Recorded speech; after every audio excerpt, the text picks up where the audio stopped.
Depot चलाता था। अभी इन्होंने विभाग ने जो है एक बहुत बड़ा घोटाला कर रखा है, जिसकी कि मैंने खिलाफ आवाज़ उठाई तो उन्होंने मेरे खिलाफ भी FIR करवा दी।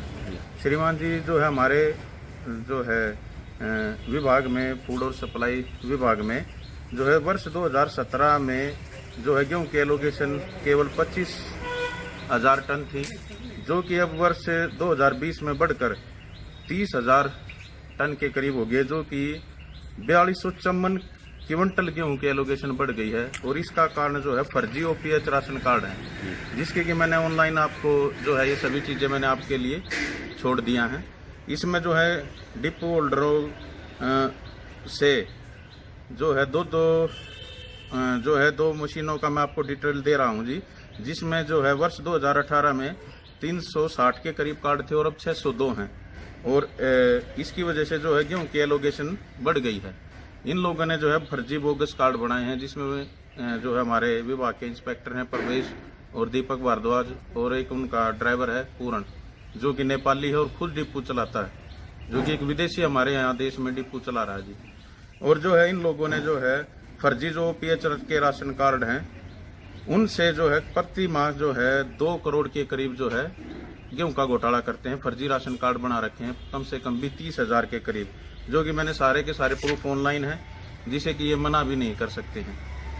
और जो है हमारे डिपो होल्डरों को जो है सरकार के द्वारा FOR स्कीम के तहत राशन डिपो पर भेजा जाता है, परंतु हमें सिर्फ डिपो पर गेहूं ही भेजा जाता है। चीनी, तेल, दाल हमें स्वयं उठानी पड़ती है। हम अपने व्हीकल का इंतजाम करते हैं, उसकी पेमेंट करते हैं। इसका जो भी पैसा है वो जो है हमारे जो इंस्पेक्टर हैं दीपक भारद्वाज जी, वो सारा का सारा इसका घोटाला करते हैं जी। और इसके खिलाफ जब मैंने जी आवाज़ उठाई तो उन्होंने मुझे कहा कि भाई हम आपको सस्पेंड भी कर देंगे, और उसके लिए उन्होंने मुझे 28/2/2020 को जी सस्पेंड भी किया। कारण बताया कि मैंने पैसे नहीं जमा करवाए, बल्कि मैंने पैसे जमा करवा रखे थे, और उसके लिए उन्होंने मुझे फिर जो है ऑनलाइन जो बैंक की जो डिटेल है वो देने के बाद उन्होंने मुझे बहाल भी कर दिया। उसकी एवज में भी उन्होंने मुझसे 12,000 रुपये लिए जी, और मुझे न प्रताड़ित करते रहते हैं जी, मेरे से पैसे बहुत लेते हैं जी। कभी इसके लिए मेरे को कम से कम भी 4-5 बार सस्पेंड किया जा चुका है। बेवजह के कारण होते हैं जी, पैसे जमा नहीं करवाना और काम में रुचि ना होना, परंतु उसमें मेरी कोई भी कमी नहीं होती है। अभी जो है फिलहाल जो है लॉकडाउन के समय में जी इन्होंने 15 अप्रैल 2020 को जो है प्रवेश दिया इंस्पेक्टर जी मेरे पास 25 क्विंटल गेहूं का एक बिल लेकर आया कि इस पर रिसीविंग दोगे, तुमने ये गेहूं ले लिया है। तो मैंने उसको जो है मना कर दिया कि भाई मैं इसको रिसीविंग नहीं करूंगा, ये मेरे पास आप गेहूं भेजे जो कि मैं डिपो पर सप्लाई कर सकूं, बांट सकूं। परंतु उन्होंने मेरे पास गेहूं नहीं दिया जी, और अपने खुद ही साइन कर करके जो है उसको गेहूं को खुर्द बुर्द कर दिया है जी।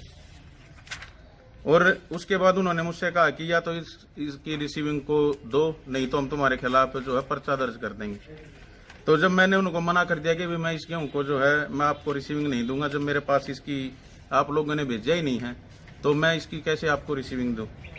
तो उसके लिए उन्होंने जो है गांव असदपुर की जो सप्लाई थी जी, जो कि मैं गेहूं बांटता था, 11/4 तारीख को जो है उसकी सप्लाई मेरे से हटा दी गई थी जी।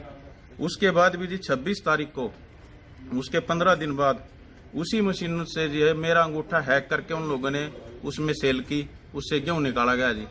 और उसी मशीन से जी 27 तारीख को रविवार के दिन जो इन लोगों ने षड्यंत्र रचकर उसी मशीन से जी है 30 क्विंटल 36 किलो गेहूं मेरी मशीन में ट्रांसफर करके दिखा के और उस गेहूं को कम बताकर जो है मेरी FIR करवा दी। जबकि जी 27 तारीख को जो है मैं नानौर गांव में जी राशन बांट रहा था, और उन लोगों ने साजिश के तहत ये गेहूं मेरी में ट्रांसफर करके जी, जो कि वो कर नहीं सकते जी, वो इलीगल है, इन्होंने ट्रांसफर करके जी मेरी उसके खिलाफ मेरी FIR करवा दी। और जी जो है अब लॉकडाउन के समय में जी प्रधानमंत्री ने आदेश दिया था कि भी कोई भी डिपो होल्डर से पैसे जमा नहीं करवाए जाएंगे और राशन भी जो है हमें फ्री बांटना जी। परंतु जो है जी हमारे जो है DM कन्फेड जो है उन्होंने जी मेरे को प्रताड़ित करने के लिए जी पूरे भारतवर्ष में केवल एक मैं डिपो होल्डर हूँ जी जिससे गेहूं के पैसे जमा करवाए गए जी। जबकि प्रधानमंत्री ने भी आदेश दिया था कि भाई हमें कोई पैसा जमा नहीं करवाना है और राशन फ्री बांटना है। मैंने उसकी सारी प्रतियां जो है बैंक की डिटेल इसमें लगा दी है जी। और ये लोग जो है ऑनलाइन डिटेल्स हैं जी, जिसमें उन्होंने कितने कितने राशन कार्ड फ्री बनाए हैं जी, ये डिटेल्स हैं जी सभी, जिसका कि ऑनलाइन रिकॉर्ड है, जिसे ये मना भी नहीं कर सकते हैं जी। ये डिटेल है जी, इन मशीनों में इतने इतने कार्ड बनाए गए हैं जी, ये फर्जी कार्ड हैं जी। हमारी जो है जी हरियाणा सरकार द्वारा भी कोई भी नए राशन कार्ड बनाने की कोई भी सरकार ने कोई भी आदेश नहीं दिए हैं जी, परंतु उसके बाद भी इन्होंने नए राशन कार्ड बनाए हैं, जिसका कि ये नया राशन कार्ड का फर्जी, जो कि मैं आपको एक सबूत दे रहा हूं जी। इस राशन कार्ड में जी 3 एड्रेस हैं, जो कि अपने आप में एक बहुत बड़ी साजिश है जी। एक राशन कार्ड पर 3 से किलोमीटर का फासला है जी, और ये नए राशन कार्ड बना करके बोगस इनका जो है 4254 क्विंटल गेहूं प्रति माह हमारे जो विभाग के कर्मचारी हैं और अफसर हैं, इसको जो वो खुर्द-बुर्द करते हैं, और ये एक बहुत ही बड़ा घोटाला है जी। इसकी जांच की जाए और मुझे उस जांच में शामिल किया जाए तो बहुत ही अच्छा होता है, ताकि मैं ये सभी प्रूफ जो कि ऑनलाइन है, जिन्हें कि कोई भी जुटला नहीं सकता, वो मैं जो है सरकार के पास के सामने रखना चाहता हूँ और इस घोटाले की जी जांच की जाए। सब ये आरोप लगाए हैं घोटाले के पुलिस विभाग के अधिकारियों ने, क्या कहना है? ये सुनील कुमार है, डिपो होल्डर था मुरथल का। इसने भ्रष्टाचार के सोनीपत के जिलाधिकारी, फूड एंड सप्लाई डिपार्टमेंट और उसके इंस्पेक्टरों के खिलाफ बड़े भारी घपले का इल्ज़ाम लगाया है, जो उसने एक दरखास्त है माननीय मुख्यमंत्री जी और माननीय उप मुख्यमंत्री जी, जिनका महकमा है, उनको भी भेजी है। ये कॉपी मेरे पास भी आई है, और कॉपी को देखने से ये लगता है कि हर महीने करोड़ों रुपए का घोटाला है। यदि टोटल जांच की जाए तो जिस ढंग से गरीब आदमियों का राशन इन लोगों की जेबों में जाता है, अधिकारियों की जेबों में, वो एक अपने आप में एक मिसाल होगी।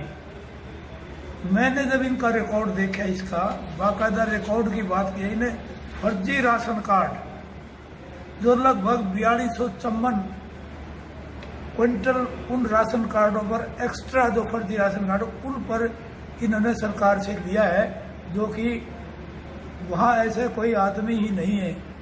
और अब कोरोना वाले डिस्ट्रिक्ट में ये अमाउंट डबल हो गया। ये जो है 8500 कुछ क्विंटल, 8500 जो है 8 क्विंटल के करीब, इतना एक महीने का राशन, वो जो है ज़्यादा जो है विड्रा किया गया है। तो मैं ये समझता हूँ इसके अंदर डायरेक्ट एलिगेशन है, जो केवल गेहूं को ही डिपो पर 499 डिपो, 497 डिपो है इसमें सोनीपत जिले में, केवल गेहूं ही डिपो पर जाता है। बाकी जो चीजें हैं, दाल, तेल और इसका सारा डिपो होल्डर खुद जाते हैं, लेकिन उनके फर्जी बिल बनते हैं ट्रांसपोर्ट के, और सारे बिल दिए मिलजुल कर खा जाते हैं। इसके अलावा जो है इसमें जो एलिगेशन उसमें हैं, उसके हिसाब से जितने ट्रांसफर होते हैं गेहूं किसी डिपो से दूसरे डिपो में, वो एक्चुअली उस डिपो तक पहुंचते हैं बीच में गायब हो जाते हैं वो सारे। और इसमें फर्जी बिल, एक 85 क्विंटल का एक बिल था, 85 क्विंटल की एक रिसीप्ट थी, जो इसको सुनील कुमार को कहा था देने के लिए, अब मेरी इस पर हस्ताक्षर कर दो। इसने कहा नहीं, ये डिलीवरी मेरे पास नहीं आई है, इसलिए मैं हस्ताक्षर नहीं करूंगा। लेकिन वो 85 क्विंटल महकमे के अधिकारियों ने खा लिए और उस पर फर्जी हस्ताक्षर करके, बिल नंबर है 18,285 15/4/2020 का, फर्जी हस्ताक्षर करके वो जो है बिल महकमे में जमा करा दिया कि डिपो होल्डर ने ले लिया। सीधे एलिगेशन से ये 85 क्विंटल गेहूं उसको नहीं दिया गया, फर्जी हस्ताक्षर करके महकमे में जमा करा दिया। बहुत बड़ी एक। और इस प्रकार आज के दिन जो मैंने कई गांव से शिकायत आई है, उनको डबल गेहूं नहीं दिया गया, गांव में सिंगल गेहूं दिया गया। बाकी तो ये बताते हैं, कुछ व्यक्तियों ने बताया कि 30% तो वैसे ही काट लेते हैं वहां से, और बाकी इन्होंने डिपो होल्डर्स ने काम में नहीं दिया। इंक्वायरी कराएं सारे, क्या गांव में, हर गांव में डबल गेहूं गया है? तो तो मलिक साहब क्या मांग करते हो आप इसकी सरकार से? मैं ये कहता, ये मुझे ये भी बताया कहीं कि इसने बताया सुनील ने भी, इनके आटा मिल भी चलते हैं, इन बड़ी प्रॉपर्टी बनाई है इन। मैं ये कहता हूँ सरकार का 1 महीने में करोड़ों रुपए से चूना लगता है, और कब से ये लग रहा है, ये तो बहुत गहन जांच का विषय है। अधिकारियों के नाम भी स्पष्ट करे, मतलब सुनील कुमार अधिकारियों के सुनील कुमार ने नाम लिए अधिकारियों के, वो वीडियो है उसका, वीडियो में भी नाम है, तो उनके खिलाफ कार्रवाई करें। यदि सरकार कहते हैं कि हम ईमानदारी से काम कर रहे हैं, तो ये गरीबों का भी राशन खाया जा रहा है, गरीबों के नाम से राशन खाया जा रहा है, सरकार को चूना लगाया जाता है। ये यदि अब भी जो नहीं सरकार जाके कि आज एक आदमी मोहताज है और उसका राशन वहां पूरा नहीं दिया गया, सरकार तो ऊपर से भेज रही है, लेकिन यहाँ क्या हो रहा है? क्या सरकार इसका संज्ञान लेगी? क्या इसकी इंडिपेंडेंट विजिलेंस की इंक्वायरी कराएगी? क्या सीएम सेल में से आदमी आगे इसकी इंक्वायरी करेंगे? यदि ये चाहते, गरीबों की भलाई चाहते, तो इसका सारे का जो है ना खुलासा होना चाहिए। और देश अब तक चैनल को सब्सक्राइब करें, लाइक करें और शेयर करें।